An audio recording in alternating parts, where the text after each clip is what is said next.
Chairman elect and party president sa umtak sota and party treasurer sa umtak Dr. Lalmalson naga kan senior kan advisor te kan permanent secretary te iwinia email gumdek mai tam tak mutu kan ya in khazar wayam tel behi acham ran tha kan kanin PCC fly to chonam hatte district block le unit akan fly to tele kan member te then kan front organization kan MPYCC fly to te then until lower paho kan set ren lo kan Mahila Congress fly to tele member te in bayan si bayo Iwainia Congress member kanina angin helaya to swing kan ronding swap there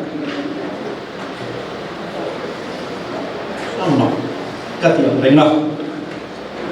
so tirualson alo mom katin kapur yang loisini Indian National Congress hi India ram zalena swal swap to party ani in India ramin secularism sa ko zalena kan dik na turatana mafruai tu chutia dim tu chuania he don haya manipura thing duom lo mai oma ta chuan atuar tu chu ke makni kan ule naute ania chu nam nufual zo ko ngai te kan ni mai ba ka minority religion zom tu ante Christian te kan ya kan thawang Christian kan dia function fi mahau tu nila India ram kuale ni kan di na kan thawang hau tu central sarkar na central BJP sarkar ati lo ba ho hian Congress road is ya koi mo sia hi koi ni han alangin ka fia si bangi India ma sa khosa na joy nunga veng him thei tura rintla party om chungso Indian National Congress unity aso wa cho mitamso kina kan fiata kan soida ko atulin ka fiya cho bangin kan Congress member puite hemi chungcha na hian ni puite jinga enen awareness kan theta amai hi ka soidal dua sa ko zalem na poimo kan fundamental rights ani te singa ni chu avong hima aveng him tu chuan Congress party hian rinna natin Congress party kan state mai ni lava central level apo role na changtu ani thena tu ta na than kan la ngai ni tu wai ni hian sai du ani tin wai ni hian chang cha du kan ya chu thu fil tu bom thu chang khatani eng kim tan hian hun ruat a oma van mai thil zung tan hun rem chang a om ti khene eng kim tan hun ruat ta omani Bible Exodus kan siap na ya pathianin Israel fate nam khan Israel fate Satan na lapatong fuel swap kami kana ka dang nalta tu soitiam tia distinction pass ring lo tu ni ti kan fe fe ma ni ami khan kha han su ti la ani na ta ka chuan mi ambitious lo de mai kha ani nge ma se patia ni na mi rin ami ro ta ni ta ni chuan Israel kha te har sa ta ke nan foi chua ka ani na ta ka chuan Egypt mo ai pu ta thana kana ka chu ai te ani kum po ting lawa foi chen mai the kal chen mai the ani ma se kum som li lai mai kha mo sia khan va vai te mo ama pechon kanan ram khalu do ngeng han chu pula kum khat po ting lawa e ol tia chen the kha kum som li chong kum som li Israel fa ten kanan ram chen tu le ang tu tat mai pat yen foi ta am kani engna tinge pathian ko foi chu to ve le ma kanan ram chu chen pui wat mai o chen ti wat mai o ti te ko ka mishing mai ko na chu ro ni ama chu helaya thu fil tu kan ko yan eng tin ban yan kun ruat o ma van mai thil zong sum ta ring chang a atia kha aron ti dik chia mai ni kha chu wangin kan fe theva ram boy lai khanin keini ko hianin kan fe fa te wai ya kum som ni emozet mai ram boy kan han ko kha chuan mi pui te rem na le mon na om tu rim kan tu hala ni mi pui te kan tu a zir life foi tu te kan ko foi tu te na sakin thanan lang e chuan mi pui te tu tan ang nge yen congress khati kun lai khan rem na le mon na om na tu ra chuan kan thu ne na tu the kan lo lo ani koi kan swa san nan ti chuan rem na le mon na om na turin India ram sarkar MNF te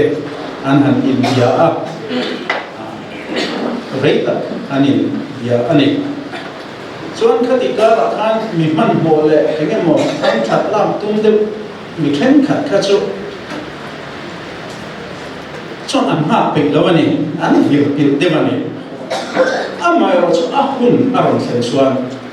Pula Than Holland Chief Minister ani na akiana remna le mona kan ni mai ni a hun na o man man ho lo ni chi po khan ni lo khatam ka po khan ka the karen chuan remna le mona o ma state wi thing a hlan kai kan ni han ni a MNL le sarkar ram ro re fan kan ni che choka chuta chuan congress hi ro re na phong che tu reizo kan ni he a thil tha to tak ti kan ne ani chu ti ro chuan mi pui te basic phak lo na lai tam tak kan ne tin kan congress kan sarkar swai tu ten thil ti andu le antu te po ti lo tin man lo ba mani tam taka chu ni china kan shem ha a hun ala thlen lo wa na I la thing lo mai te po ni te ni Mosian Israel fa te ai upta sal ta na duai tama a foi chu khan han ngai wa fam fam ni la pathian pe bina Sheom taka sal ta na duai om kha foi chu a ro kanan rom thlen ku ya lo kanan rama I khoi zu le na tu ya ron na ram a foi kha a di ban ni chu ti chung chung na tinge foi zo cha ta a foi thlen mai na tinge kum som li lai thale ram ma ka kha kan reu ro vong ila thain ka fia a man bo thila wanga kheng se kan ti kan du thu sa ma hi hun wa ta chen mai chana lo thing mai lo ani ti kan ria a chuan ni mi puite kan thil tiam thil kan ti tum kan ti du ma se enge mo awanga kan ti thin man lo te po ka tam ta tuna hin ma cho a omani chu ati lo thing tu chuan Congress Party ahi apoi mo te ten ramle nam tana maso na tuan thing din swat tu chu din swat tu chu Congress Party hi kan ni hi when ni an soi dua tuna hian akyang du wa athing chu me kan ni tu sang ni sang ni katum in than zo hi chuan Congress Party hian kan ram athian du dana kai shwai ani a athian du dana ro le ani theina tu dana sarkar na phang hi aron che don ni hian ngaya tu a base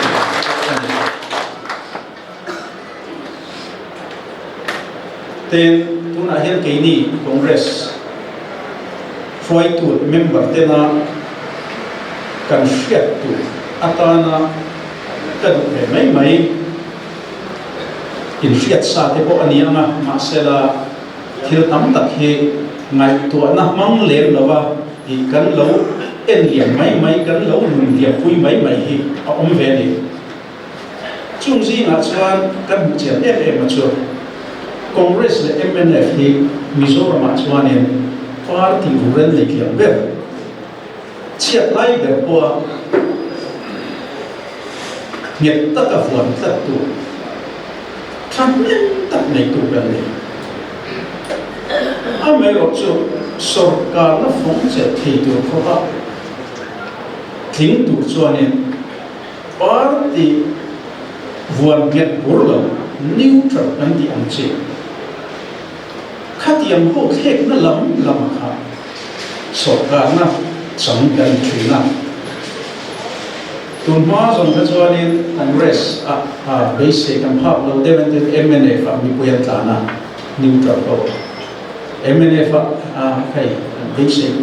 kan basic kan phap lo mayan ti a chuan Congress an kal mai ni ma se tun a hechon hei ZPM hi alternative pakhat anga ngai thik tu hian an ron in nge ni te chho yan ve ni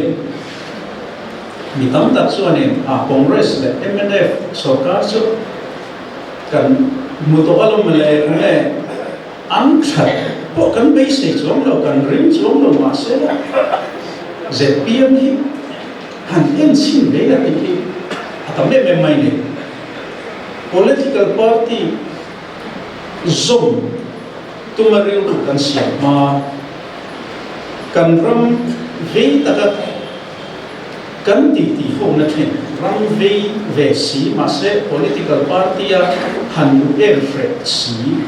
mi tam tak kan omani khatiam ho ina kan han ti ni to a hian kan se chon ve se tu om lo ZPM han ve se tu om chon lo thil tha ve se tu om lo mai ro chu ti kha ni vek mai ni chu wangin ka ya tu ra chu sarkar in thaka MNF le Congress sarkar dang lam man lo ni fin an in thaka amera chu sarkar an ka chwai dana dang lam na em tu om lo ti hi asoi tuan tam thak mai ni chu me kan soi na chana chu political party zum tu mi lawa kan thin ve kan so ko na thin sa intellectual self kan itura an chu an so dan tam lo lian ta kan ni chu me chon ke ni na kan fiat ta kan real ro ka kan so chu he Congress he foi tu te kan tha ka pulal so kan so kan Congress kai foi nan ha an thoka chon ani hi chu min an ring tlang ani tun ma khan chu ka soi le anga uso ta chu a thalom ani chu turan om lo anti ma se congress an mai zong chung le tut lo le la ha ta ka tu ne han ke ni ya kan address nai kha ta kan hai le ta min ma se an ti lai ka kan address lo chuan rin ai neutral ho congress lama ron ke tura ron hoi le tura I kai ha hi an all ai chuangin tuna hian mi te ne na zok na kan zok cham chi tu mani a ko kan ka soi to thona a poi mo e ma wanga soi na hoi ni han ka tu chu kum sam dik som di pathum MLA election kan de zo a kan sarkar ni phung tu kan sarkar ka dan tu rahi chu tume kan chief minister ni ang ti hian kongro asulian beran chief minister ne thi tu o manga kan fia ti mai la chu mi party chu lo chuan sarkar na chang se chu mi chu chief minister an yan ti chu kan nei vek kan fevek tlang fia ta ni chuan samni somni pathum MLA election zo kan ram kal dan tu kan fedu ana chuan tunge chief minister ni ani ti hian a filan chuan kan ril ruwa kan rami puiten kan that phak ngem ti kan von tu dia ka ria ta chu kan chief minister tu ra chu corruption langa a filim thil de thama arin om thil yan thama rin om enge mo thu be chiam dol lo thu ta soya mi puite bol de chiam ching de an ti e ka chwa ne no basic tam lo ne an thu dia man ding ti te hi kan ril ruwa kan ho angai ka ya chu chu ke mani chok de la ben Mizoram mi puite na e kan ril ruwa kan ho ni ka ya MLA chu fel tak MLA candidate chu mi fel tak khota ma ko mi chuan om le mi chen fa om tak a ti ti ni nan ne yang ma se tu le an chief minister chu kan ram future nakin dua kan ram sarkar kan ram mi puite din ho fil tu kan that mai ni chuwangin ei hi kan ril ruwa kan bona e kan fiam te kan ti puina na ko kan soi kan de atul mange ti hi I kan ai tua I khatiang khan Mizoram mi puite hen an ngai to na film an riru ta senga tham tu ni se cho kan president pula so ta hi an chang le hi ka ring he burani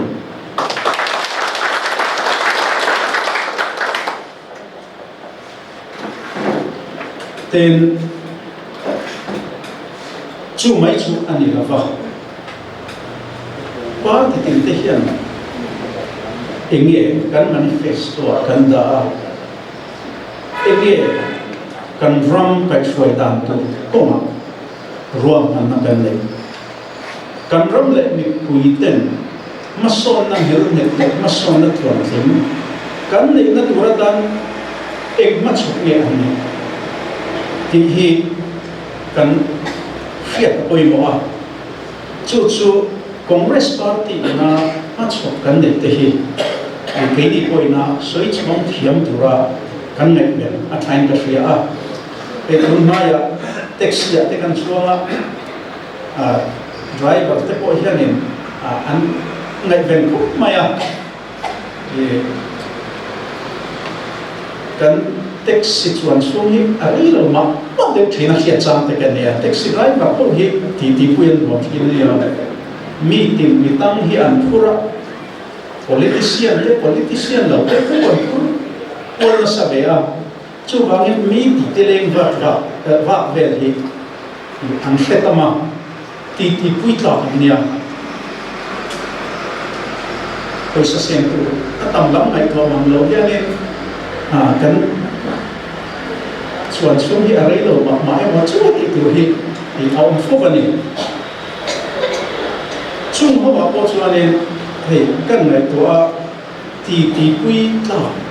hi an nom tre ba ni an ngai dan an bu dan mi nan soi dan hi soi tu ran fe chu mai ni an ni koi opinion be ka thale mai hen lo de be thei te kan mu chu ka kan ho ti te an bu an te party function an bu tan te an soi zar zar be thei ge je da ni chu wangin kan kal na huna pianga khoya o kalila te lua liam lio om lova kan party mo so thwa te hi kan hi yangai mania uwana na sweng de kan eng reform agenda kan ron ti te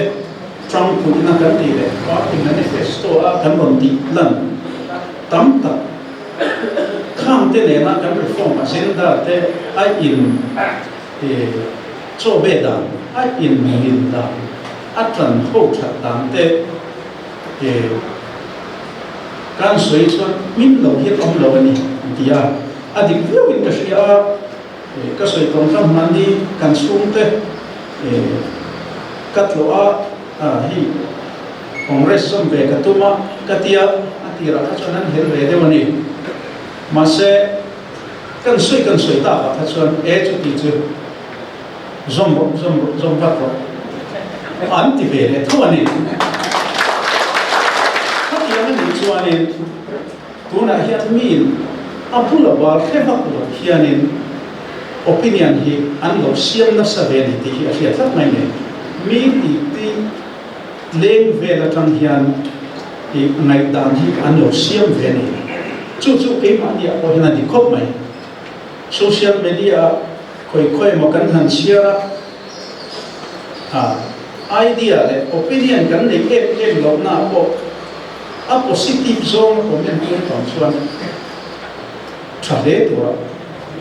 kan pom ve de tat mai adik to kan pom ve de tat chen mai chu wangin ke ni ko thil tha mi pui le ram ta na ma son na tu ma chok kan ne tha te hi atam zo ka kan om na hun pia na kan the ta ve hi ya tu la chu mi tu chuan kan ti cha du bok chewa chuan kan reform agenda then khat kha hi bawana hianin ti kan ron lu ve ta se jewa chu ta chuan kan hu ya chuan ke ma ni foi tu te si ma po abik takin kan thanai foi tu te le kathiam le thil ziu cha le ziu pe thu chia tha po the ta sakper tu te si ma hian kan agenda kan ron chok mania khilaya mana pa po la kwa kan party na an han sem te po kha kan lo da man siam lo an ban viawa corruption do na tu ti top na tu rata na patchot kan ni an chi te po kha rin ai takin kan lo la man fu lava kan lo la chiang lava ni te kan han shria a chuanga chuan heng pe pa kan rom ti te kha lo chia chiang ula tha ti lo lai le enge mo khriat thiam lo le khriat fia lo lai om an chuanin kan soi honga tiang chuan chung khat kan dia chung khat ti in kan thu reng hi kan soi honga ti in rot na te kan han siam hi kan thalai foi tu te support ka kan ban wa chung te chu voi ni han ken sa la han so ka du de wa e kan fiat the angin congress so ka mai ko khan tuna min tha anti la ban soi se hoi hoi mai restricted den da kan piang chi ke bo ha nasa fe man alo ni le tho ni ti te kan han khe chua ka chuan heng te ko hi ani ta ka chuan tu ma ya kan so ka phun de te nge restricted den da min vua fe sia restricted den da ko ni la ba mà nó sẽ là cái anh nào vàng hiện in mi te po hiện restricted den da hi an musakhi zo ni te po na na asan chu restricted den da hi na until ti no na an impact dan te na an tho te an mu hian mi bena se chat mai ni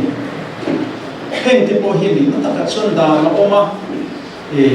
general financial rules oma chu central sarkar ina adwana nia central sarkar le state sarkar te po mi kai foi tu turani achan chu sarkar state sarkar poina kan adopt kan man ve tura kan lo po ni wangin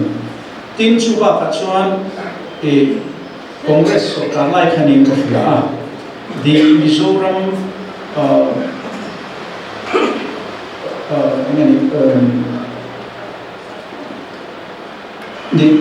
transparency in the Mizoram Transparency in Public Procurement Act TTK ania pass ania then to be bosui chuan Mizoram Public Procurement Rules te po siamani masi khang kha tuna hian zom lova tajut mai mai hi nia chumi awang taka mi puiten tuna sarkar kalmek po anmu fel heki na hi ani berani ten ne the finance department yan consultant te anhan empanela atira idea khachu akha am rengio tho ama sera kan dan ne te ko kan man so chon thil poi te hi thim thei tho mai ne ani nu ta ka chon chim te ko hi amman na tu ra kan han chuan ne kan ile ba son na ko ma man ro chon kai to kan ne mai ne chu ti ro chon amman lo na tu ra mi te chen ma pa te wa sa ma na kan man chon a poi em tu ma ne au em tu ma ne chu tiam tho chu nia dan kan ne te he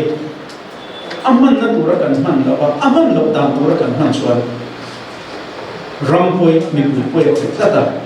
chung te chu tuna hian congress sarkar na pula sarkar thoi na moya kan chung ani chuan hetiang kan dan de man dik lo te heng te hi kan ti to pang ti hi kan mi pui te ne na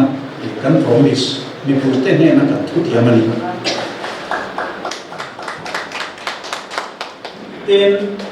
tuna hian hengen thil fel hlel dewa thil ti na man ruwa this one dan ding lai ho chiat nei ni vek mai ni dan hi chu fu kan nei vek eng motia changthung lo le khovel lo in her dang lama mamo thil mamo le thil tul te alo dang lam chuan dan ding lai ho kan mamo angdung suin atul ama her dang lam mai tu la ni ha tho chu ati thek vek ani ma se apoi bera chu dan ding lai ho chiat na pal zu na le aman dan lo purak man na hi apoi khut na ani chu congress sarkar chuan khang tian kha ati ve phang kanin her ti kan ti kha tuna kan mi puite kan thu tiam kan thil tiam ani ten hemi ti thei tur hian usota kan chief minister tu ba hi arin mong to ka athu tiam ading mek chi ding da ne ba min han rin let tur om lo ni ti wai ni han so yu en kan paper han kan sia trewa achip aki pa koya han so yu chuan ari do nin ka fia ten thil pa kan so le tu chu corruption do na tura ta na man ro chang khai de na chu the Mizoram Law Act kha ani a chu hey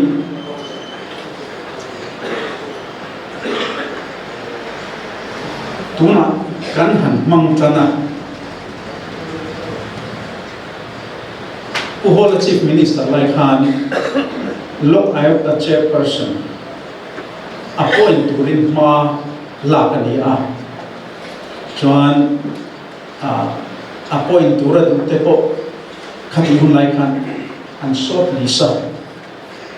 khami a selection committee te po an thuman ani chuan Gujarat kati Guwahati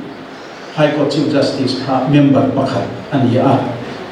ani lam khan du dan sang de riawan lo ne wang khan sitting voi khat na khan a ho thing lo ani chuan han tia ma sela court lam pang khan du dan sang de wan lo ne wang khan thu na fum fe ka siam lok thu na ba chuan una ko MNF sarkar ang khan kha an chun zoma Puhola Sarkarina Law Act chairperson atana da antum thoba kha una hian Law Act chairperson chana anita a amai ro chu tuna hian na thok thei hian awmu matlat lo mai ne Law Act pasan lu ka chuan corruption case di Prevention of Corruption Act 1988 Nuaya Corruption Case Treaty so look at that so any ACB to ma akatiam case treaty kan thunik nan ne to lawane Mizoram Law Act ta ina katiam treaty ra abaman so in an treaty to ne ma se tu na hen boy thap de mai ta chu ACB to Vigilance Department by Omania. So Vigilance Department to CM Chananitane. And the non Sorkara million. Look, I've got the Chief Minister at Mon, why am I not to Duan and the Achitian to it, not better than the Mase, how to Liante, Hansuya, Titursa, ACB has alin tlang tatot lo mai ni an pute waya kun an ni an pute an chui ngat tur ka chuanin ahar satat mai ni an fel lo wanga ni lo officer ka fel lo wanga ni lo kan pu mai ko ite mo laka complain han chui tu han ni ka chu thil ti har tlat ani chu wang chuan lok ai ta hi chuan chat ni sela ama pualin investigation wingi din sak ni ro seti rot na te o mane a principle o mane na jo atakram hi kan thleng kalawani atakram thleng tura proposal hon te po kha approve ani kalawa chuwanin tu na ko hian lok ai ta hian ama pualin investigation wingi hi anei lawani chuwangin lok ai ta hi Tuma ya, an lau tere reng lawan ni. Tihan akal bebek ani maya. Ten pakat le acuan CBI te po hi apang thian ti chu ni nama se CBI pang tu chuan state sarkar phal na mai tlat mai ni. CBI he Delhi Special Police Establishment Act nuaya din ani a. Central Sarkar Noyemia Central Sarkar ina chui turati Central Sarkar Noyemi Central Sarkar an biksu nami le Union Territory Sanitary asan pa phal na ngai lam chui mo mo the ma se state Sarkar thil ni ka chon state Sarkar phal na la maya chu tu na hian state Sarkar hian in lok ai tai na Mizoram lok ai tai na CBI man adil na voi ni ano to ne chuan aboy thap ta chu state sarkar phal na la le khem te nga ya tu na hian ku sota kai fuai na waya sarkar chuan congress sarkar chuan Mizoram lok ai tai na adu huna CBI aman thik na turatan state sarkar phalna asan pala ngai lo turin Mizoram lok ai tai general consent api antika kan remti thana ni chuti ni chuanin chief minister a fel lo ni kon chief minister thui tur ni chuan pe mani mi le sa te Mizoram ko kan chuan lo har sam chu ban CBI ki kan mang te ka ti chuan amang thi don ni Mizoram sarkar ron mai to khati hona chuan om zelim lok ai ta he function to don ni chuan pusdal so ta howa congress sarkar chuan chui kan lau don lo tin chui mai tu point kan don lo ni ni tu te kan the na chan tu Mizoram lok ai ta ena a chui mai tu thin hi ti kan tum lo ten chui hi kan lau don lo ti hi vein ya hian kan fiat turin kan buang tu ani then hey Mizoram ani hi potential mai nei kan di a he kan chief minister me hi chuan Mizoram thazia pathia ni na mana som na sakzia hi asoi thia mai ni Mizoram chuan so lai mo so engti mo ashim tu le anti chuan ke ni chuan eng ma kan ti lo bang ni so eng ti ma kan ti lo bang ni so kan ti tia te ma se Israel ma te chuan so lai so mai ni fin de kan ti chuan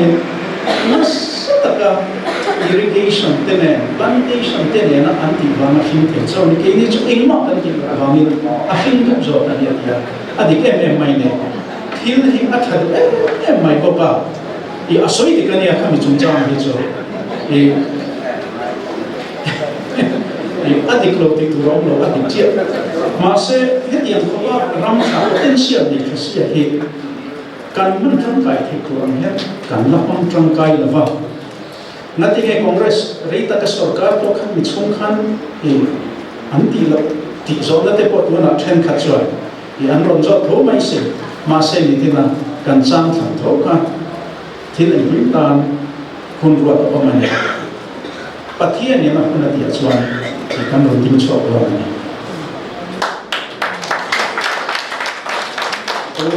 election zo hian puso ta homa sarkar na kan siam ani chuan pathian in ni ka hloena pathian sakna ringin Mizoram le Mizoram ten an lam mai lo ma son na ngel nget lo tuan thim hi kan chen ti lo ni kon chung si na man ro tang kai em tu chu village council reform kan han ti hi ni a kan phoi tu then kha te chuan ne te men ngai khat lo na le la mu thiam lo te pon nei ni te kan thia adik te kan unit level phoi tu te pon kan han ti na chana chu tu na he chuan village council hi kan han ne ya thu nei na ege mo chen su pe ve ne ma se thu nei na tak tak hi pe kan ni me lo ne tu na hian village council tam tak hi chuan ne sarkari na dani na thu nei na apek ba ka hian an ma ni rem fiat na le thanem nei nai thu nei na an in be an ti ni mai ne thil thati na na kha amang ho wa chuanin an khua le mi pui ta nam thap ye me me example se tu aum tu chu e bia te le te mo pa ka na bia te le khodang se tu tam ta an omani chu ti ro chuanถ้าเตรียมทุนเองนะมันดิกโลนะมันอันช่วยทุนเต้นมันดิกโลนะชวนเนี่ยมีกุยเต้นเด็กก็ต้องเรียนทุนโตไปจู่บางเองมีเช่นขัดชวนเนี่ยวิซีเต้ทุนเองนั่นเป็นเป็นวัคซีนโดนตัวนั้นการวิซีเต้ฟังก์ชันด้านเอ็นเฮียนที่อ่ะการนั้นจะวิซีฟูวักโลเต้อันโลมุฝ่าบางเต้ปอนี่ตัวกันไงอ่ะเอ็งปอนี่เสร็จแล้วตัวนั้น village council dan thara cái nghe là cần lâu xuống tuổi đàn là chuan thu này nó sang tập lệ một nó sang tập cần bèo mà rồi chúng mình lên đây là ăn đủ rồi sapata là ăn đủ thì lần thì khác cái đó là khốt lang bị quỷ vạn lang in kho ina ahiat quy sẽ em kim angai don thung ani tunaya ko vel hun tina an ngai poi mo atik taken India ram anga te chuan transparency kan te aro kathil ti om lawa mi pui van tlang ina an hiat ve zel na ang akha apoi mo chu village council form kan han dia kan kha akim tel ve kan ni chuan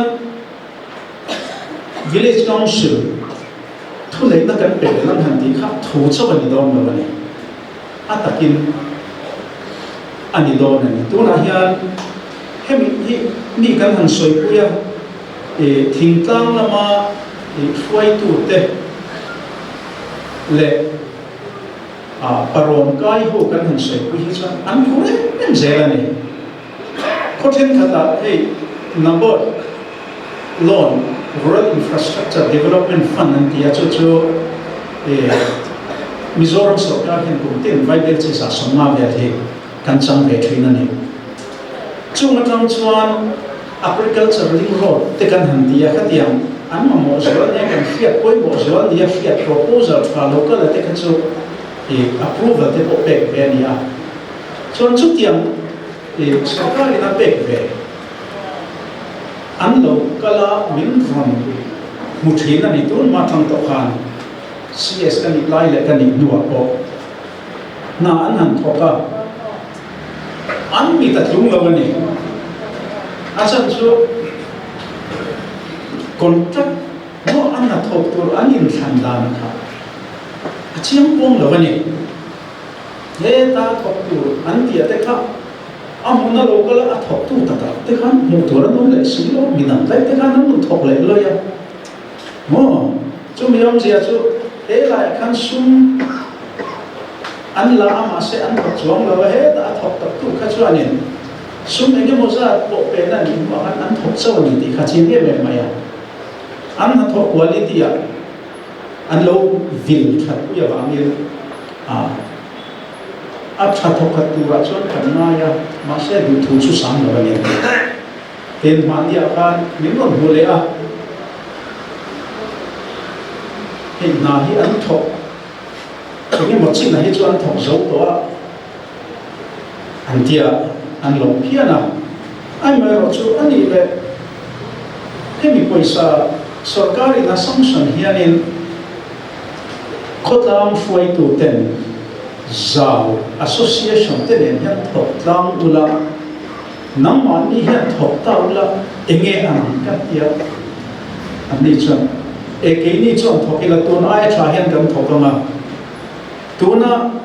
ala then phap lo tuna bong ina a then lo po hi kan zo vek thiam an tin chu ani dan phung reng po hi ya chu wangin village council dan thara hi chuan khang tian chi kha an ta ta to to ni village council ko ta omam an ma nin a lo na tel tu khang bok te ne na thok khoin an tia ga van tlang in kho ma cheng en za ke sanction ani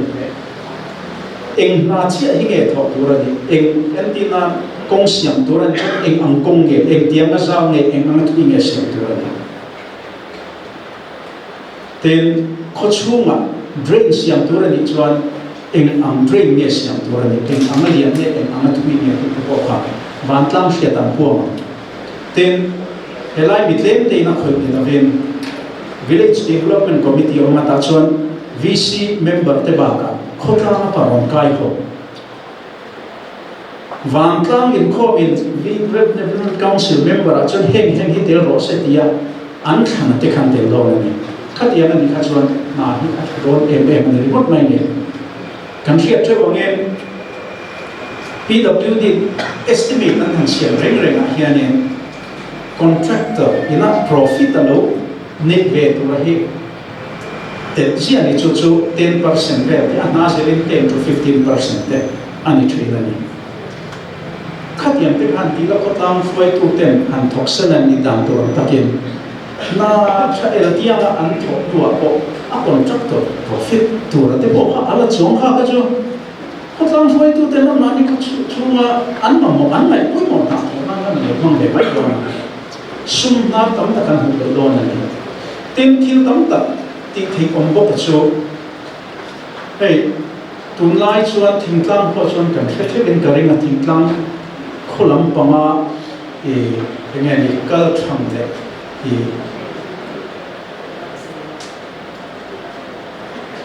ngai ven ti mai la an chang chin khretam deuh chuan electricity mo power te po hi thing tlang a chuanin feeder thui tak tak akala khatia na chian ti ko chuan na tlang ko mai ni ko tlang ni puiten electricity department chuan lineman pakhate mon da phang chuan ti mai naum le an puta poisa au box si la ba ko tlang yin an ma di ko tlang han tur ni yen ko tlang yin koi line online na chaten ni point mo ba na lo tu pala ni point a repair na kha na tlang yin mai thin na ni khatiam te kha ani wangin heng electricity chungchanga te po hian ani na ta chuan village council ko ta operation maintenance ang chi hi chu kan da mai an nen an ma di khuatanga electric sian pa semo mo diploma holder te point om rezelania kham tiam te mo ani la point khatiam nan khuan om lo ni point an zong ve mai nga khatiam ham te khan khochuma electric supply mo assistant lo maintain na te ten meter reading mo bill lo bot sai te bo kha tu lai chon an ta thei vek do na kha asan pa sarkarina sarkar na te voya ti kher ko mai lo khotlang mi pu te ani tu an ni achia chon na tor ma ni ni alo chiat pala siam chatura hunan du reidep chuan an ma ni kha ator tu ni maya khatian ani wang khan hian tang te point an tu chok tak thina chu mai an ma ni anin vel bol thina tur ta na chu le na ti mai la khatian te ko kha arrangement ne om thei be ka ne mun na ka franchisee kan ti maya khatian ti tur khan mimal te private company te ko rot hian ni ma se mizoram ma chuan kan mo ma dum zuin ati te ta khang te po khan ti chuan khatian tam khan sarkar ina lineman mo khatiam azuk da tu poisa sen so ai te po kha village council tan da chuan an ne fel de vin thate vin an en ko thamai lo na khatiam chi ama kha thil ta an ti an ko ta da thil tu ra oma ten kami ngani panchayat system hoya village council te thune na tam tak pe thik ani ya chu state sarkar du le tu no ani mai ni so state sarkar ina du chuan state sarkar ina thune na ani zong zong ai a delegate hian mo chu state sarkar du le tu la ni chu wangem village council te na thune na mu bal pe om lowa hetianga akal mai wang hian thune na ba ka thil lo ti to kan oma chu thil thatina nan hang ani chon thil phani ma se thil dik lo ti na hang ko an om ya chu mai khat yang zong zong chính fel tu chuan ami dan thar hi kan nei chu chuan dan em ki ma fel ta oma kai foi na fel ta tin thu nei na sang zo te mo put na sang zo kan tek don chuan capacity building te po mai do na training te han holding te tek tu kha mi huwa tan ni nga kha all someday har salo te na ti the ne ti te kan soi huwa khati ama ni ka chuan ne ma som na le he thazo le chapzo kin akalanga van tlang sum hi dai sai zo ken mi puiten an hang do na chumi awanga caption a po mi pui van tlang sum mi puiten kan ting na chana po kha ani ta ni chu hemi chungcha na po kan ram mason la tu ti te ne chu corruption kan do na konga man ro na kai ga tu te sing mi po ani do na ni tu na chon thing tlang po en ko chunga po na an ron thoka ko tlang mason na tu thil tung nghe at học tu thì có hi cần phải mua mal lo tên exam nghe ôi sa sanction này thì ta có cần phải mua mal lo na chỉ bui anh rồng thọ cả anh cal bầu lệ đây à chú ni mày à khát yếm chỉ khát ông tổ na tu tan chuan village council reform kan ti he local council a ko khát yếm dong zui khan siam ani anga chu dian chuan mi pui te uta thu nei na tak le mo put na da ani anga ten sarkar a monitoring mechanism felta mo har sat nam le ko va pui bo ma khát yếm na ti tu ra kha wa man na siam ani do na chu wangin kan ram ma son na han chu chu akan tertu ten kan ram ma son na tu ratana ni pui te ma son na tu ratana man ru thang kai ani do na ni te kan soitel do a tun ang din hun na tin chung point mo pa te bia te ti ang te leng te chuane mo all india level a po ani vc tra panchayat tra lo man te anan dong dong no thea hetiam system tra kan le ko na chuan Mizoram kan village council zong he India rama loman mo village panchayat gram panchayat tetana loman an siam hi kan hui puk kren hian hi ka hu ta na kan basic dana ne tin mizo te hi kan soi thin ang khan nam special de kan ne kan special ni sia he akan mureng wa hian kan nun pu wa hian kan siat mai mai kan su tai la education chu changa te literacy at hian man luka kum zakal ora khan missionary ten a obb on siam saka ziak le chia zirti ran ron tanani missionary tlem te asena kum soma e maleka chuan India ram state so hira kan tlang pe ni chu kum zate la khatiam mo ziak le chia lo nei to mo script te po lo nei to kum zatam tak malama po mo luma te le khatiam na po ziak le khatiam in jim lo nei chi te to te ka kan tlang pe nai ni am kan ya kerala hi tuna hian India rama literacy percentage sa sandar kan ti ani te chu mo ziak le chia le tiam mo education kan han ti an nei na he kum zati tam takani to ani ma se mizo te hi panik na ma kan na ke na chu mizo ram ni maya abik takin mizo te chau te hi han chia to ni ei la chu bu le chapma te hi chia te ni lo chia pin se chu ke ni po trai ba kan ni mizo ho si na na te chu number 1 kan ni chiam var var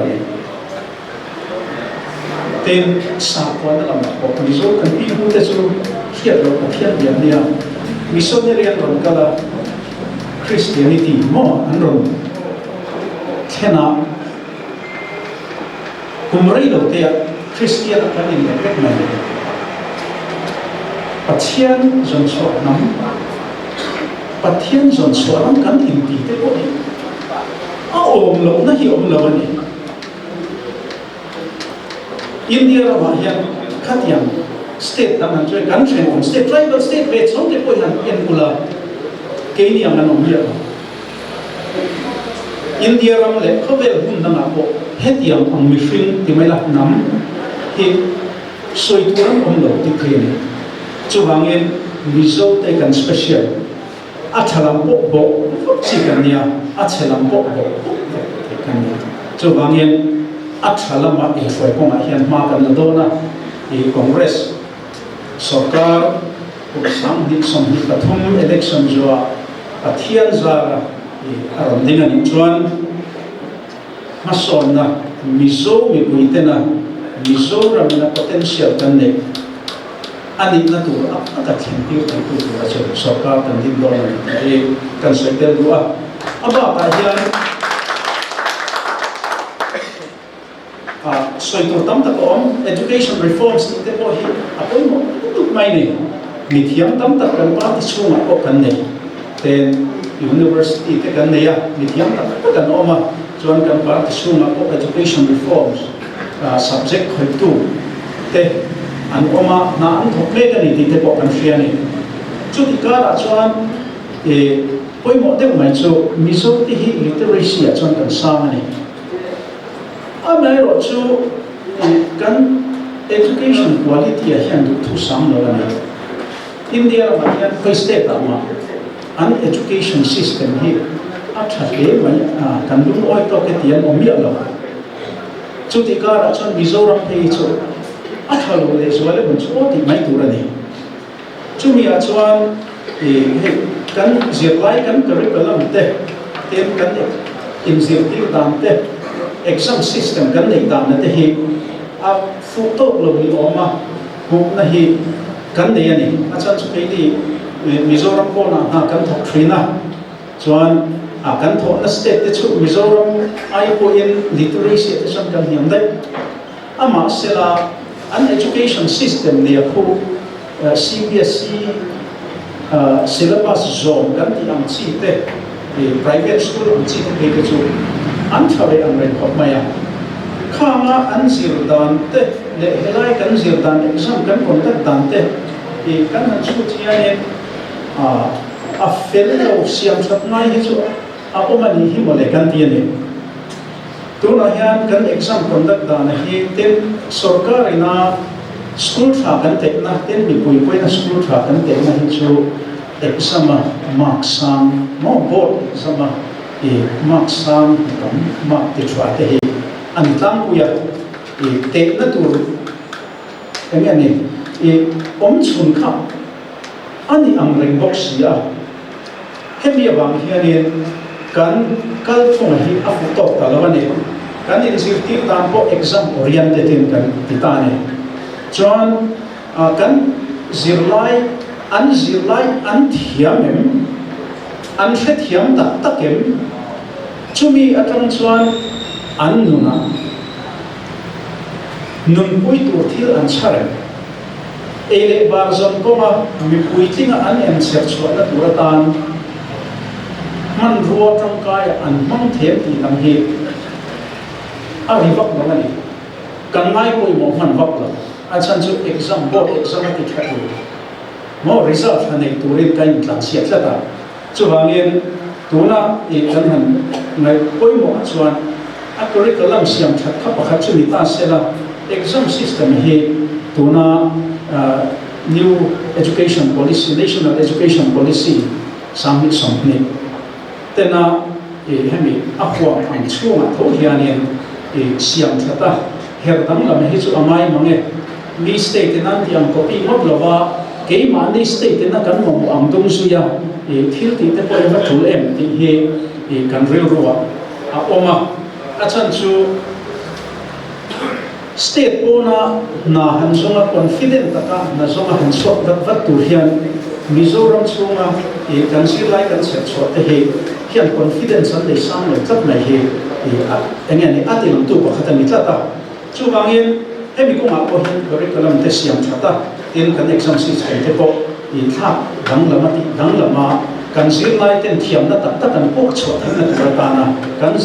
na kan sir lai kan education kal ko hi siam that atula chu a siam that he ni ti dan ko ma omani ti he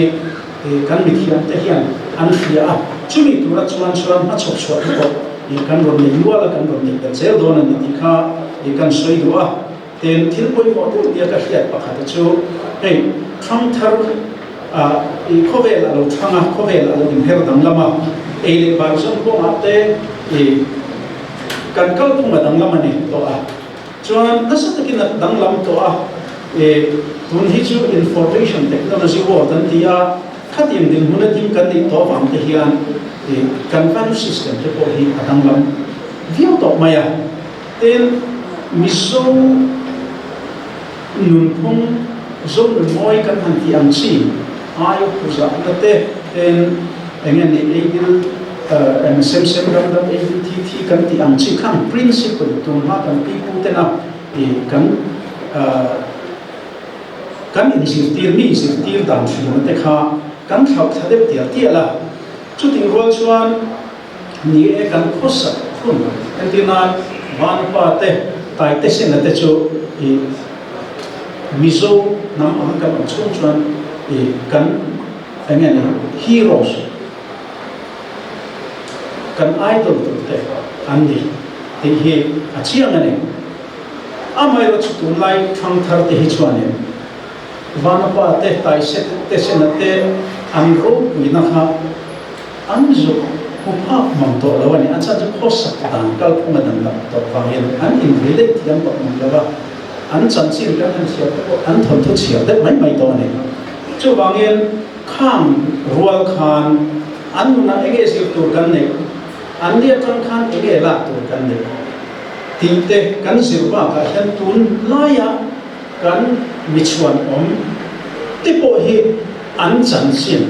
kan sirwa hian kan te a thang nge ti te ril ro omani chung ji na chuan hei kan pathian rong bol tu te singa an testimony mi public testimony ani YouTube ba hen ne thak kan to a chu pakhat chu reverend badlan su atania pakhat chu reverend vial bela ania anni hi an thu soi te kan ngai tha a I kan ngai sang ani amai ro chu an mani he ke ne thanai te kan zir te tu nai kan zir nai te kan no pom kan thanai te an zir tu kan le ti te hi thil tam ta ka obin ka sia a an huai sen na an tum ru na an tai ma na har sat na ta tak po ton tlanga an ti sham na azar tun din na kan ni ti te hi kan thanai te hian an sia appointment ka sia a an ni atanga enge encouragement no an ni na ti te chuan enge ke ni kon kan ti te la an ni har sat na top lo chung sia enge tinge mo ke ni hian tok thin na kan bu lo vi kan ti ril ru an siam thik na turatan an ni ang te midam tam ta kan omang khang te kha kan zir lai te kan thalai te zir ti nan hian mangila ti te hi karil ro oma chung chu kan kari pelam siam that na te le kan enge ni kan zir lai I siam that na te khan tel thei se chu kan fa that mi do na ti te hi karil ro oma chu kan ro na te ko hian te la chu kan education reforms committee te kan la soi puyanga tha an ti ve thong tu te jon kan han be sia ten thi poi mo ko chu hey dan za an ya dan ne poi mo na hona piana zalen na a omani dan palzu mai na dan alal lo na hi chuanen khotang mun hi atha theilo adik theilo tuna hian ki mani khotang mun na ko hen kan devani engate kan thalai te ji na ru thil ti an tam em ngatinge ru thil thalam ve kan thalai te ji an tam em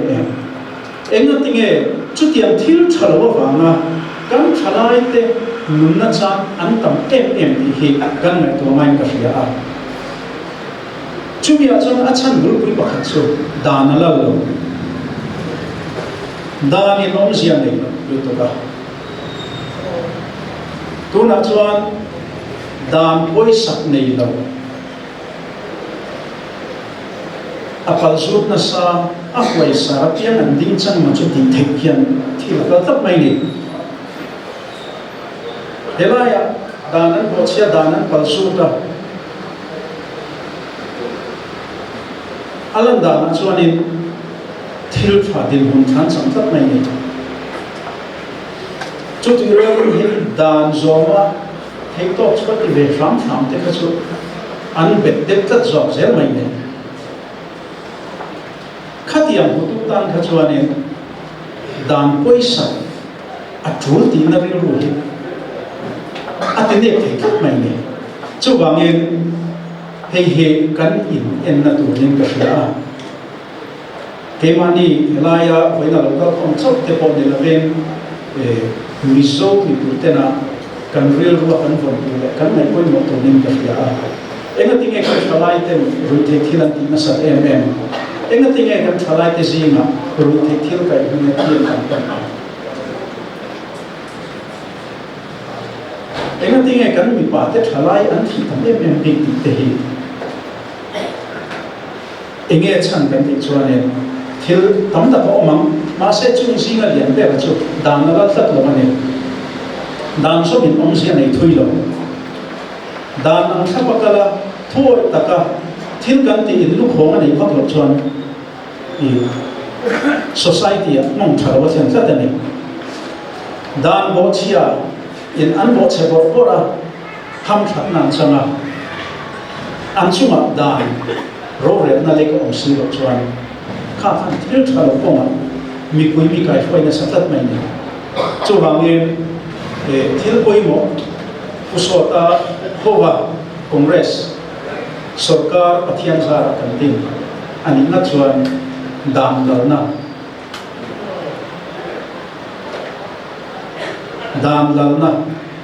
kan din don ani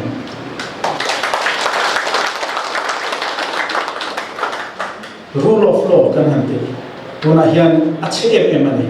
chumi chu kan din le kan tun din le kan ru establish le apoi mo chu chu thu nam ama ma kan son na turatan nam ama ani kan dam son na turatana thil kam kai koi mo na kan tat mai ni chu chuan eng kim hi ar thil don ani ti he when ni han ka soi wa when ni ka soi trip maya soi tu tam ta ko ma kha ka chu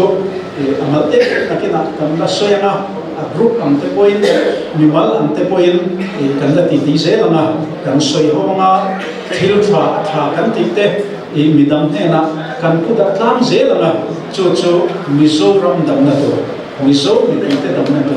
mizoram ina mason na dik ro re na ni mason na ge mason na ka jin kan ne ti na tu ta na han ro thang kai ko na ni chu kan fiat lana chumi tura kan railroad kan lo ka lo ka dua chumi tura tan chuan voina helai local som som te som chu ni ka lo me